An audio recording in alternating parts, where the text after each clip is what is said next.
There's a lot of essentializing that happens around gender, even in general discussion, and I've even seen it happen within gender studies classes. So let's talk a little bit first about ancient perspectives on the idea of masculine and feminine. Now, I do not profess to be expert in any of these traditions, although I've certainly studied some elements related to different traditions. But one thing I can say from looking at different perspectives that go back thousands and thousands of years is that the idea of the masculine and the feminine was used as an organizing principle. And I think that in our physical existence, in our dualistic existence, we like to put things into two categories. And so when we look at Taoism, they talk about the yin and the yang. The yin is the receptive or the feminine aspect. The yang is the active or the masculine. Tantra talks about duality and unity. So again, all these perspectives are not really talking about masculine and feminine as being separate, but rather being aspects that need to be brought together in order for success and well-being.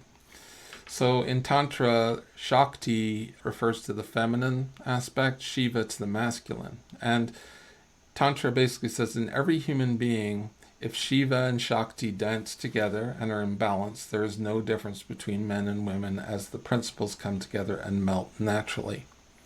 Now, this is very different than our Western perspective of taking this essentialized idea that masculine is one thing and feminine is another thing, that is all defined by biology.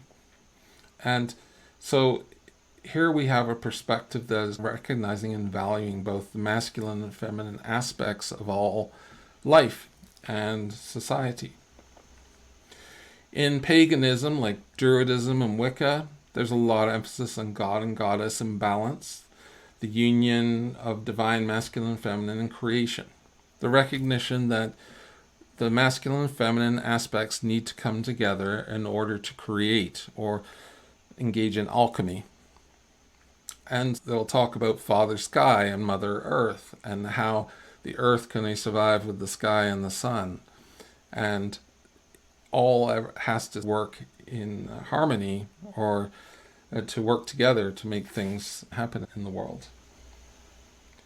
There are gods and goddesses talked about in Greek and Roman mythology that also take on these aspects of the masculine and feminine. And certainly we could go on for hours of examples related to different indigenous groups or different societies.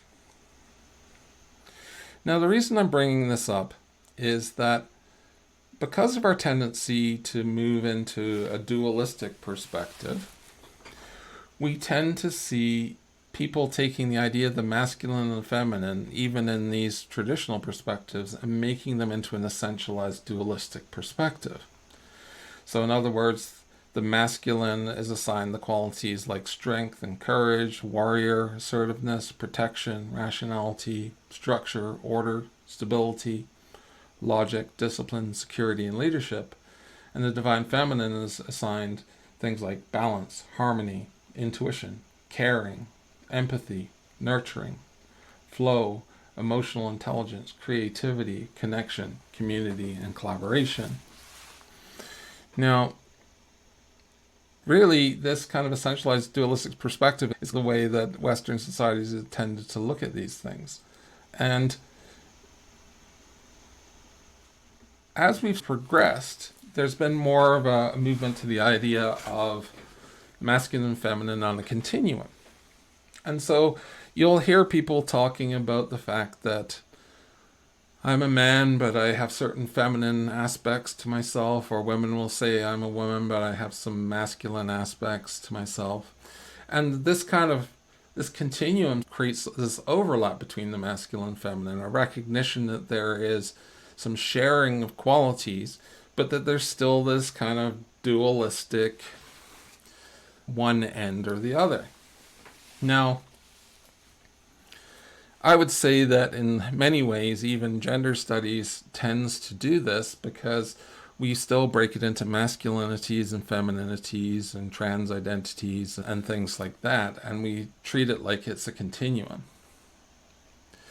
But I would like to encourage you to recognize that these aspects of and these qualities are necessary for everybody. And they exist within all of us, both the masculine and the feminine qualities. For example, if someone is a leader, then they also need to be able to roll with things. They need to be in flow. They need to have intuition. They should be caring and nurturing, because a good leader is going to be caring and nurturing.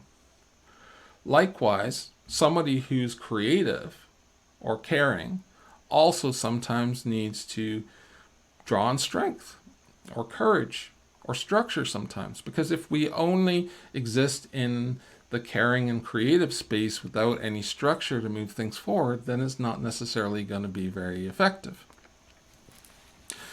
So I think you can see here that even looking at these traditional ideas of the divine masculine and divine feminine, that actually things were a little bit more advanced in many ways than some of the ways we've looked at it in Western society.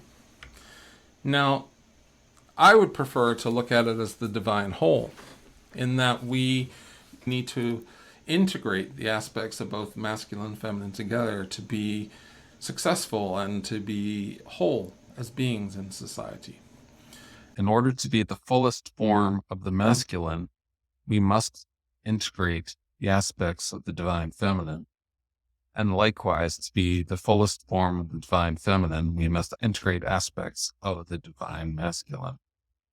And so this goes against a lot of our socialization in Western society, which tries to assign the masculine and feminine into separate and distinct silos.